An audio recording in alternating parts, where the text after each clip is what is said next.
করতে চলেছি কনসালটেন্ট ভিখিরি। রচনা নিরূপ মিত্র। ভিখিরির ভূমিকায় সৈকত এবং গিন্নিমা আমি সম্প্রতি।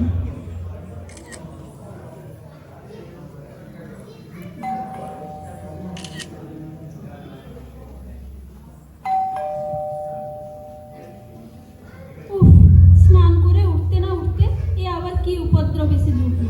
এখনো ঠাকুর পুজো হয়নি। কি ব্যাপার, কি চাই? মা, ভিখিরিকে 10টা টাকা দেন, ভগবান মঙ্গল করবেন।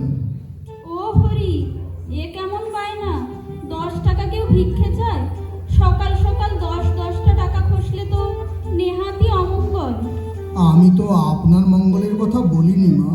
ভিক্ষাদানে মঙ্গল একমাত্র গ্রহীতার, দাতার তো লস হবেই। আচ্ছা, খুব তো বড় বড় কথা বলছো, অথচ ভিক্ষে চাইতে তোমার লজ্জা হলো না? লজ্জা? লজ্জা সম্পূর্ণ ত্যাগ না করলে নাগা সন্ন্যাসী বা ভিখিরি হওয়া যায় না মা। ঠাকুর রামকৃষ্ণ বলে গেছেন না, লজ্জা ঘৃণা ভয় তিন থাকতে নয়। ও বাবা, ঠাকুর রামকৃষ্ণের বাণীও তোমার জানা আছে? কেন থাকবে না? এটা ইনফরমেশন টেকনোলজির যুগ, সবাইকে সব খবরাখবর রাখতে হয়। ভিক্ষের লাইনে আছে বলে কি মুখ্য থাকতে হবে মা? তাই বলে একেবারে 10 টাকা ভিক্ষে চাইবে?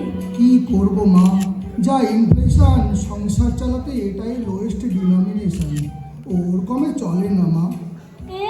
বলো কি?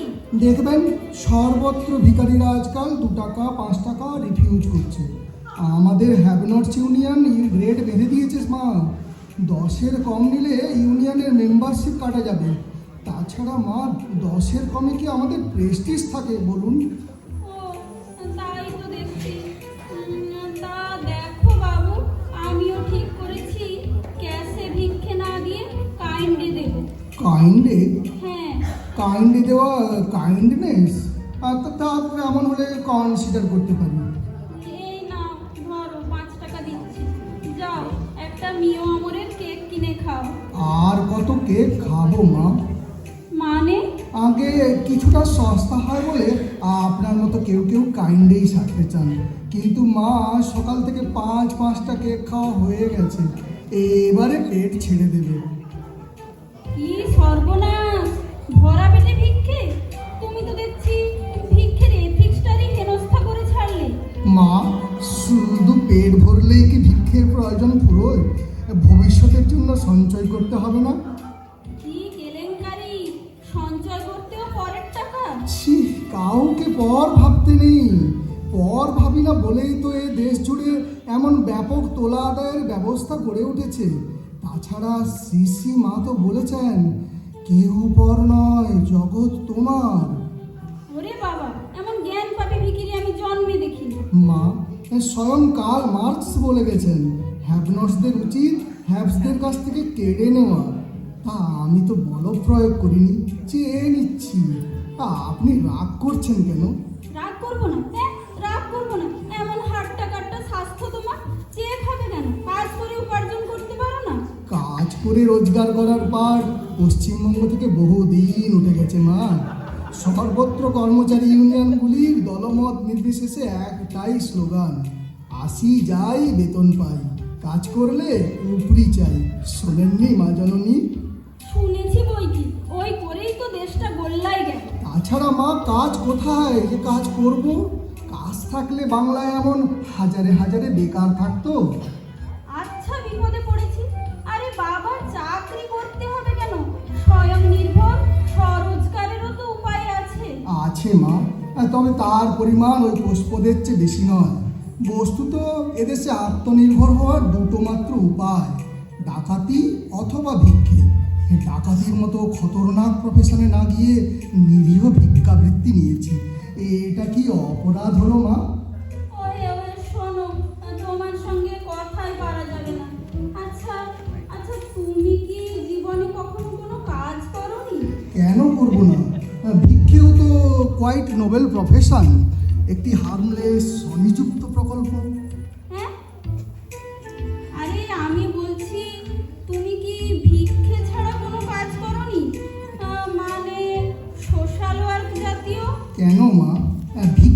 একটি রেসপেক্টেবল সোশ্যাল ওয়ার্ক।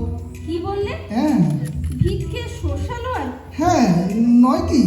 দাতাকে পুণ্য অর্জনের সুযোগ করে দিতে আমাদের এই পরিষেবা। বলো কি, ভিক্ষে হলো পরিষেবা? নয়, ভেবে দেখুন, লোকে পুণ্য অর্জন করতে দেশে দেশান্তরে ছোটে, তাতে যেমন খরচ তেমনি নানান হ্যাপা পথশ্রম। আমি সেই সব পুণ্যলোভীদের ট্রাভেলস এবং ইউজলেস এক্সপেন্ডিচার বাঁচিয়ে ফোকটে পুণ্য অর্জন করতে সাহায্য করি। স্রেফ ভিক্ষে দিয়ে অনন্ত স্বর্গের পাসপোর্ট। বলুন ঠিক বলছি কিনা? তাও তো বটে। এই ব্যাপারটা তো ভেবে দেখিনি। আর ভেবে সময় নষ্ট করবেন না মা জননী, সামান্য 10 টাকা তো, এত সস্তা এমন পরিষেবা কে দেবে? তাছাড়া মা, এই যে ভিক্ষের সপক্ষে কনভিন্সিং সওয়াল, এই মার্কেটিং টেকনিক সম্পর্কে জানকারি, তার কনসালটেন্সি ফিজ দেবেন না? আমি তো তোমাকে কনসাল্ট করতে যাইনি। নাই বা গেলেন, গায়ে পড়ে অ্যাডভাইস দেওয়া তো কনসালটেন্সি বৃত্তিরই অঙ্গ। ফর নাথিং কারুর রুজির পথে কাঁটা হবেন না। ও হো হো হো, তোমাকে ভিক্ষাবৃত্তির কনসালট্যান্ট হতে কে বলেছিল? কে আর বলবে মা, গরজ বড় বালাই।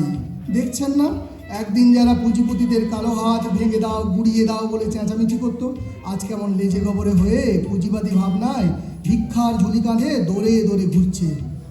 আরে বাবা, সে তো শিল্পের উন্নতির জন্য। যথার্থ বলেছেন মা জননী, বাংলার উন্নতির জন্যই তারা ভিক্ষার ঝুলি কাঁধে দৌড়ে দৌড়ে ঘুরে বেড়াচ্ছে। তাহলে দেখুন, দেশোন্নতি চান কিংবা আত্মোন্নতি, ভিক্ষার কোনো বিকল্পই নেই। উফ, বাপরে বাপ, হাত ধরিয়ে দিলে সকাল সকাল। নাও নাও নাও, 10 টাকা নাও। তো ওটা ভিক্ষে বাবদ, কনসালটেন্সি ফিজ বাবদ আরও 20 দিতে হবে। কি বললে? বেশ বেশ, তোমার হাত থেকে রেহাই পাওয়ার জন্য নাও নাও, আরো 20 দিচ্ছি। সব শুদ্ধ 30 টাকা গচ্চা গেল সকাল সকাল। গচ্চা বলবেন না মা জননী, এ আপনার আশীর্বাদ। তাই হোক তাই হোক, আশীর্বাদ নিয়ে এবার বিদেয় হও। থ্যাংক ইউ মা জননী, আপনাদের দয়া মায়ার করেই আমাদের বার বৃদ্ধি। এমন করে চিরবিদায় দিয়ে কোলছাড়া করবেন না। Tata, bye bye.